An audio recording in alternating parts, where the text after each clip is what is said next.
Buongiorno, benvenuti a questa edizione del nostro telegiornale. Vediamo subito i titoli.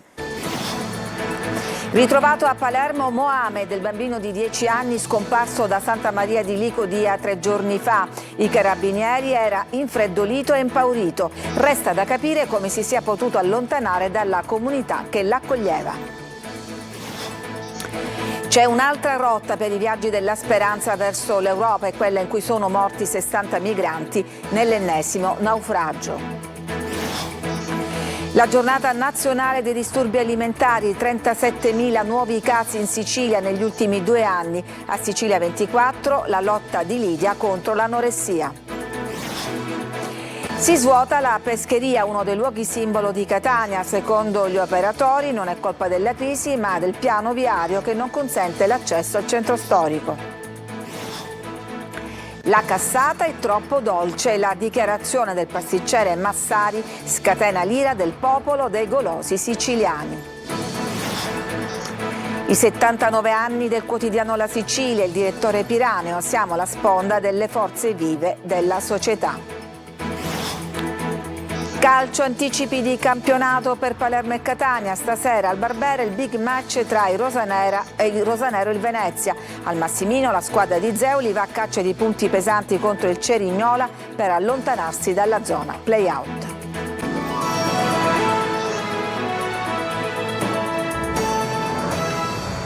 Da Santa Maria di Licodia in provincia di Catania e Palermo è stato ritrovato e sta bene Mohamed, il bimbo tunisino di 10 anni scomparso da alcuni giorni. Restano però ancora da chiarire molti punti oscuri. Tonino De Mana.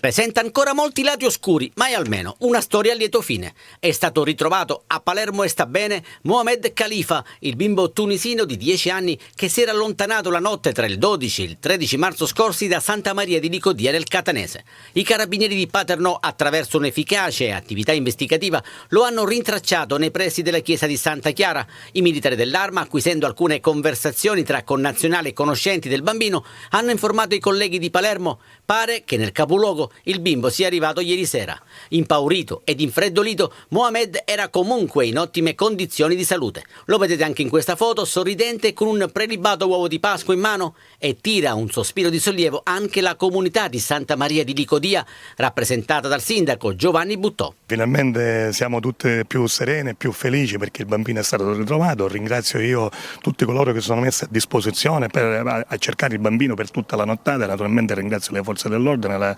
stazione dei carabinieri di Santa Maria di Licodia che ha fatto un ottimo lavoro, quindi fortunatamente possiamo dire che tutto è andato bene e che il bambino sta bene, questa è la cosa prioritaria. Mohamed è stato affidato al suo tutore. A soccorrere il bimbo, come avete sentito, i carabinieri che da giorni lo cercavano. Sentiamo l'intervista. Le attività in indagini esperite avevano infatti permesso sin da ieri sera di poter attestare la presenza del bambino a Palermo, capoluogo che ha raggiunto con modalità con le quali è ancora in corso ulteriore accertamento investigativo, e da lì i carabinieri di Paternò hanno immediatamente attivato quelli di Palermo, dove il minore è stato rintracciato dai colleghi della stazione di Piazza Marina. Infatti attorno proprio a quella piazza il bambino girava da solo, infreddolito e impaurito, e i carabinieri gli hanno dato immediata assistenza, è stato portato in caserma e dove i sanitari hanno attestato un ottimo stato di salute. In caserma i carabinieri gli hanno regalato anche un uovo di Pasqua, così che il suo ritorno tra la nostra comunità sia quanto più dolce possibile. C'è un'altra rotta per i viaggi della speranza verso l'Europa, è quella in cui sono morti 60 migranti nell'ennesimo naufragio. Maglio Viola.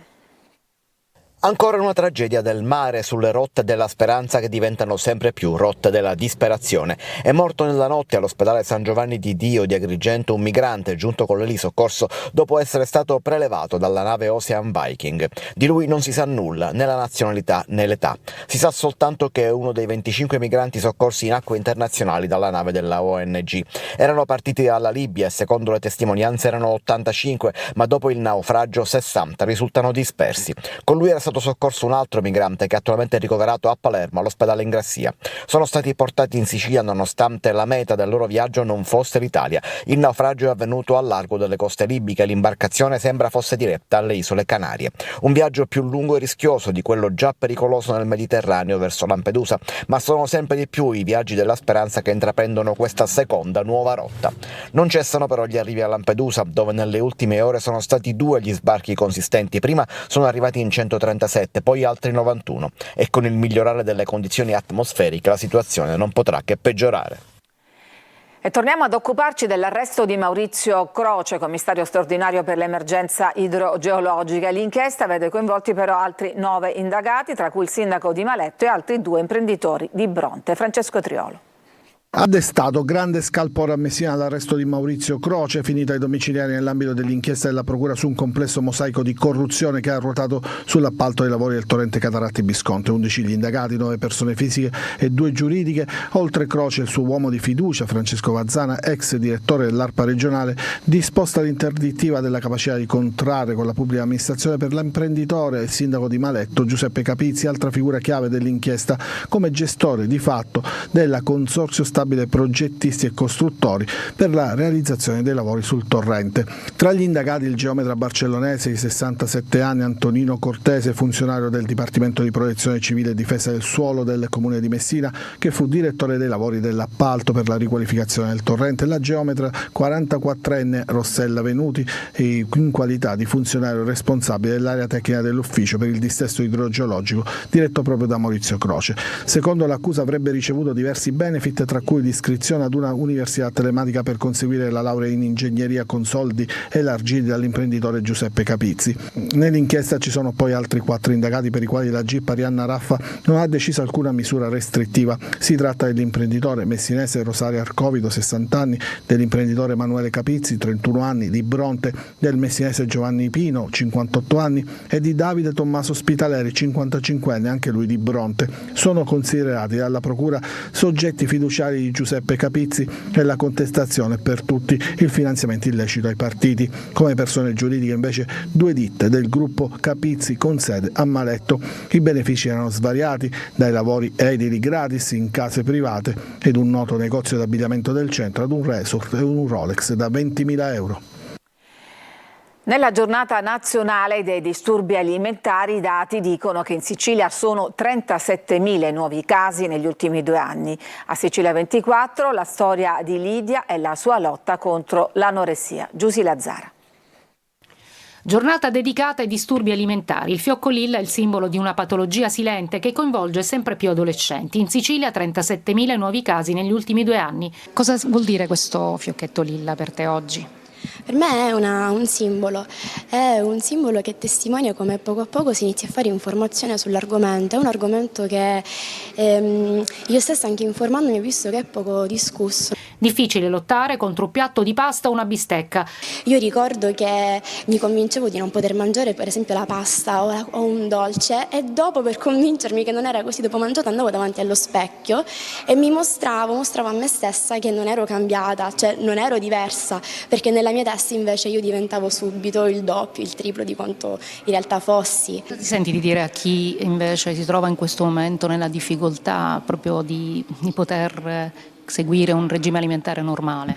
Io stessa c'è stato un momento in cui ho pensato io non posso sopportare questa situazione, non la riesco a gestire, a uscirne, preferisco lasciarmi andare. Però se ne può uscire e lo si fa con tanta forza di volontà, non è vero che lo si fa da soli, serve lo sprono e l'aiuto. Le famiglie sono costrette così ai viaggi della speranza in altre regioni e chiedono più assistenza anche negli ospedali della Sicilia. Sarebbe importante che in tutti i pronto soccorsi degli ospedali ci siano dei percorsi dedicati a queste persone, che peraltro arrivano spesso in condizioni veramente gravi e quindi devono essere immediatamente soccorsi, ecco, come dice la parola, e avviati a un percorso dedicato a loro. Di anoressia, bulimia e binge eating se ne è parlato oggi alla Facoltà di Scienze Politiche di Catania, in un incontro promosso dagli stessi studenti con docenti e nutrizionisti.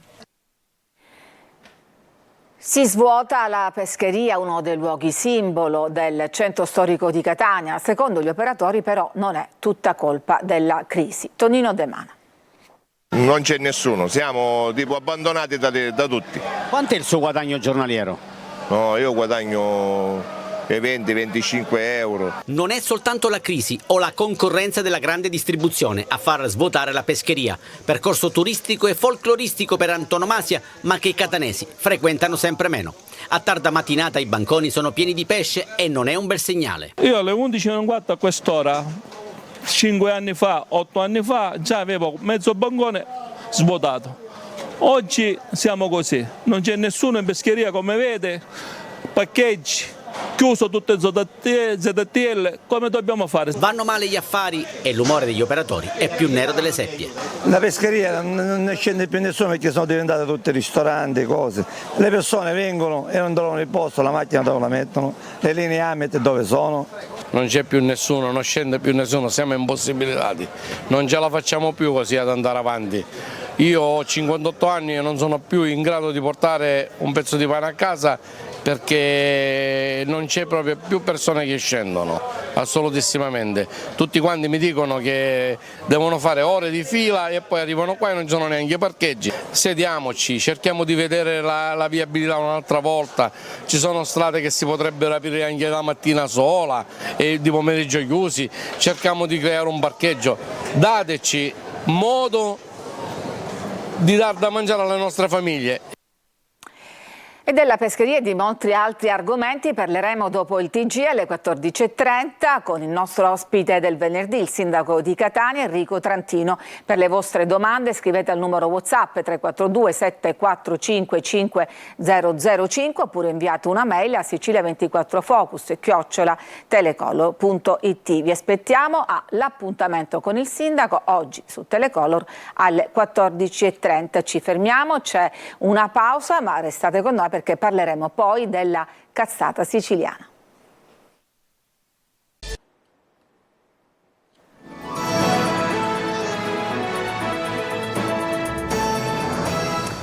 Ed eccoci di nuovo in studio. La cassata, dolce principe della tradizione siciliana, è troppo dolce, lo sostiene il noto pasticcere Iginio Massari, facendo, come era prevedibile, infuriare il popolo dei golosi siciliani. Marco Gullà. Siete mai chiesti come mai il cannolo lo mangiano in quasi tutte le parti del mondo e la cassata no? Perché la cassata è troppo dolce. Sicilia bella, Sicilia bella, voglio giocare con la fontanella. A parlare è Iginio Massari. Per chi non lo conoscesse, è uno dei pasticceri più importanti d'Italia. Questa sua considerazione sulla cassata siciliana ha mandato su tutte le furie tantissimi palermitani che sui social si sono scagliati e scatenati contro il maestro pasticcere di Brescia. C'è pure chi ha paragonato la cassata all'arte barocca. Guai chi ce la tocca, il popolo palermitano non ha gradito, eufemismo questo, le dichiarazioni di Massari. Così anche importanti chef e pasticceri palermitani vogliono entrare nel merito della polemica che da giorni ha investito il pasticcere famoso anche per le sue ospitate a Masterchef. Non è così, caro maestro, la cassata ci rappresenta la Sicilia. Io ho avuto il piacere nel 2023 di servire 6 capi di Stato oltre il nostro e sempre la cassata era presente perché è il dolce che rappresenta la nostra terra. È il dolce che rappresenta i colori della nostra terra, la sicilianità e rappresenta noi, quindi la cassata non si tocca, caro maestro. Ma è davvero troppo dolce la cassata? No, non è davvero troppo dolce la nostra cassata. La nostra cassata negli anni è stata migliorata e come? È stata migliorata, è stato tolto prima cosa il colorante, l'essenza, quindi non ha più quel colore verde. Adesso abbiamo tagliato con della farina di pistacchio e farina di mandorla, quindi il colorante è stato tolto. Lo zucchero, anticamente veniva fatto un chilo di ricotta, 700 di zucchero, oggi è stato abbassato a più del 50%. E alla domanda cosa chiedono principalmente i turisti, questa è la risposta. Il turista quando entra la prima cosa che ci chiede sono cannoli e cassata. Cioè per loro è un dolce da portare in viaggio e portarlo nelle loro case e far conoscere questo prodotto e questa bellezza barocca che noi abbiamo. Sicilia bella, Sicilia bella, fammi tastare la luce nella terra. Sicilia bella, Sicilia bella. A Caltanissetta adesso, dove ha aperto l'Aut Caffè, il primo bar in Sicilia con una missione specifica, il lavoro come cura. Giussi Lazzara.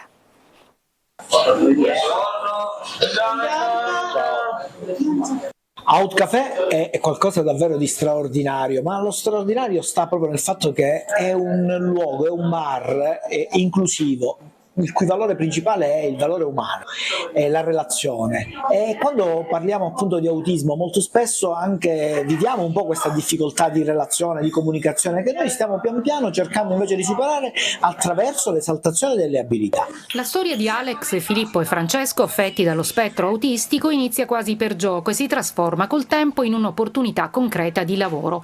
Impegnati nei progetti di inclusione anche minori non accompagnati. Nell'Aut Caffè i prodotti sono a chilometro zero e l'accoglienza è professionale. Mi piace lavorare qua, bere caffè e cappuccini. Faccio un po' di tutto, faccio un po' tutto quello che riesco a fare, cioè tipo fare caffè, servire ai tavoli e cucinare. Il progetto, il primo in Sicilia, nasce da una sinergia fra la cooperativa Etnos, l'ASP di Caltanissetta e la Fabbri. Si è lavorato insieme per far vivere ogni forma di diversa disabilità come normalità.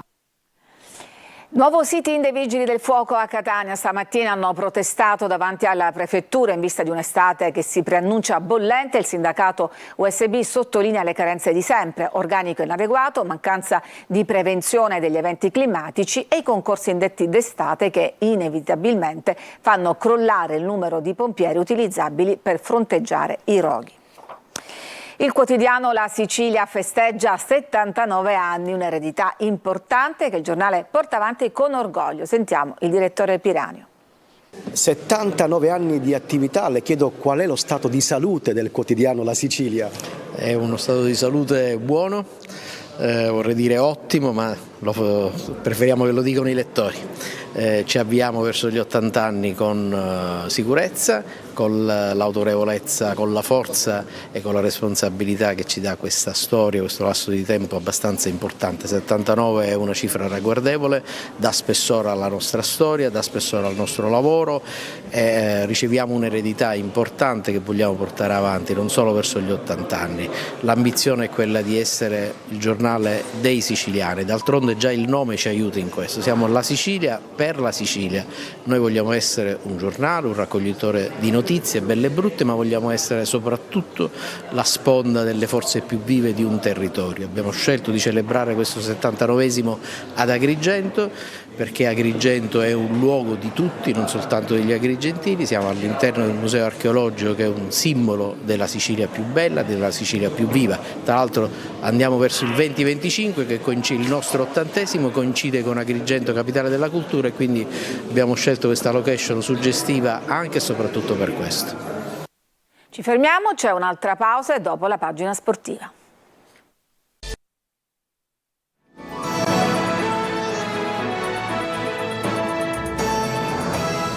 E siamo al calcio, anticipo di campionato per il Palermo che stasera al Barbera sfiderà il Venezia in uno scontro diretto. Corini perde Ranocchia e Insigne. Marco Gullà. È un'occasione da non perdere, la possibilità di tornare nella strada che porta dritto in Serie A, accorciando soprattutto verso il Venezia e mettendo pressione alla Cremonese, seconda in classifica. Al Barbera arriva il Venezia, stasera l'ostacolo più difficile per il Palermo, che ha vinto l'ultima partita contro il Lecco, ma che per guarire definitivamente deve centrare i 3 punti oggi. Non facile, il Venezia corre, gioca bene e ha un attaccante che è un lusso per la categoria, ovvero Poyampalo.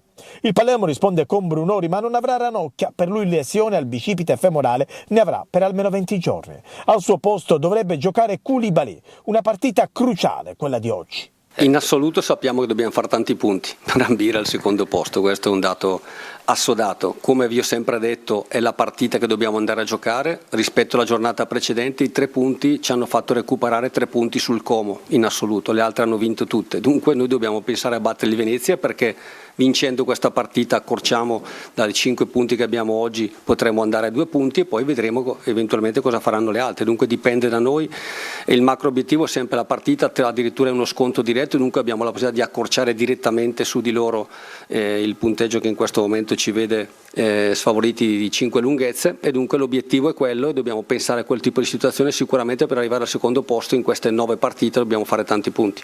All'andata il Palermo sbancò il Penzo grazie ad una tripletta di Brunori. A distanza di un girone sono cambiati i parametri della classifica, con il Venezia avanti rispetto ai siciliani. In avanti Corini si affiderà a Di Mariano e Di Francesco e appunto Brunori. Non ci sarà nemmeno Insigne. Oltre 25.000 spettatori, si inizia alle 20:30. E il Catania in campo questa sera al Massimino per l'anticipo di campionato che la vedrà opposta al Cerignola. Francesco Triolo. Per la Coppa c'è tempo, il Catania va per priorità e la partita di stasera contro il Cerignola ha un alto tasso di importanza in chiave campionato. Tenere le distanze di sicurezza alla zona play-out è un obbligo per non vanificare tutto quanto fatto di buono in Coppa. Zeoli è stato chiaro con il gruppo, si deve giocare al massimo contro i pugliesi, il resto verrà, e quindi schiererà i giocatori migliori. Capitolo formazione, quindi si valuteranno sino alla fine le condizioni di Celli, restano indisponibili Buà, Di Carmine, Teio e Quaini, Cicirelli a disposizione, lui e Chirico dovrebbero essere gli esterni d'attacco. Cianci ci sarà, si gioca una maglia con Costantino. Per Doi invece c'è più cautela, il ragazzo ha bisogno di mettere minuti nelle gambe. Attenzione al Cerignola, ha detto Zeoli, è squadra solida, costruita per stare lassù, che ha appena cambiato tecnico chiamando in panchina una vecchia conoscenza rossaazzurra, Peppe Raffaele. Sappiamo che hanno dei giocatori importanti, possono giocare in vari moduli, però io ho portato l'attenzione rispettando l'avversario, facendo le solite cose che si fanno nella rifinitura, nel prepartita, però ho messo l'accento più su quando abbiamo la palla noi, l'importanza di dare valore a quella palla. Calcio d'inizio alle 20:45, appuntamento su Telecolor come di consueto quando gioca il Catania, mezz'ora prima del match per 3 ore live con diretta stadio, collegamenti al Massimino, analisi, le interviste post partita in anteprima ed i vostri commenti via WhatsApp al numero 342 77 12 855. Seconda trasferta consecutiva per il Messina che domani pomeriggio sarà impegnato a Latina. Sergio Colosi. Il futuro del Messina in chiave play-off passa dalla partita di Latina, che può lasciare il segno nelle ambizioni della squadra di Modica. Laziali in piena corsa per gli spareggi promozione, mentre al Messina 4 punti dietro i prossimi avversari e reduce dal brillante pari di Benevento, serve continuità di risultati per conquistare nel finale di stagione un posto nella prima metà della classifica, secondo obiettivo dopo quello della salvezza diretta. Latina che nell'ultimo turno ha realizzato 3 gol a domicilio a quel Crotone cui si lega l'ultima sconfitta dei peloritani. All'andata al Francoscoglio fu una disfatta per 3-0, ma quello di novembre senza punti e gol era il peggior Messina della stagione, timido ed evanescente, nulla a che vedere con quella formazione che nel girone di ritorno è tra le più in forma. Al centro del reparto arretrato rientra Manetta che ha scontato la giornata di squalifica. Non ci sarà ancora Emmausso fermo per un altro turno. Modica sceglie il 4-3-3 senza Plesce infortunato e con Zunno, giocatore più in forma con 6 reti nel girone di ritorno, in posizione avanzata. Ed è tutto per questa edizione, vi lascio adesso all'appuntamento con il sindaco, grazie per averci seguito, a tutti una buona giornata.